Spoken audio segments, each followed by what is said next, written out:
ఏం జరిగింది నీ లైఫ్లో అని చెప్పి రాముల వారు సుగ్రీవుల్ని అడిగారు. అప్పుడు సుగ్రీవుడు చెప్పాడు తన కథ, తన స్టోరీ.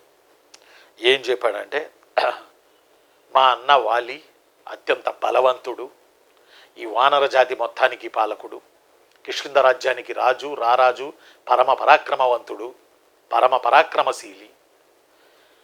ఈ వాలికి అంత బలం ఎట్లా వచ్చిందని అంటే, అతను ఇంద్రుడిని ప్రార్థించి ఇంద్రుడి ద్వారా ఒక మాలను పొందాడు. ఆ మాలను తను మెడలో వేసుకుంటాడు. అది మాలలాగా అంటే పూలమాలలా కనపడకపోయినా దాని పేరు కాంచనమాల, గుర్తుపెట్టుకోవాలి. కాంచనమాల ఎవరి మెడలో? వాలి మెడలో ఉండేది కాంచనమాల. ఇంద్రుడు ఇచ్చినటువంటి కాంచనమాల వల్ల వాలి మరింత బలవంతుడయ్యాడు. మా అన్న వాలి, అతనికి ఎదురు చెప్పడానికి లేదు. గర్వం ఎక్కువ వాలికి, బలం ఎక్కువ, గర్వం ఎక్కువ వాలికి.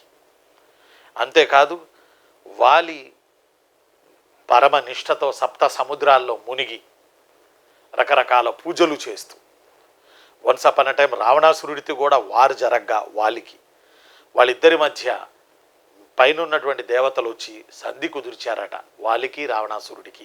ఫ్యూచర్లో మనం పరస్పరం సహకరించుకుందాము అని చెప్పి. వాలి వానరరాజు, రావణాసురుడు రాక్షసరాజు, దండకారణ్యపు రాక్షసరాజు, లంక రాక్షసరాజు. కాబట్టి వాలి యొక్క పవర్ని సుగ్రీవుడు కిష్కింధ కాండలో రాముల వారితో ఇలా పంచుకుంటాడు.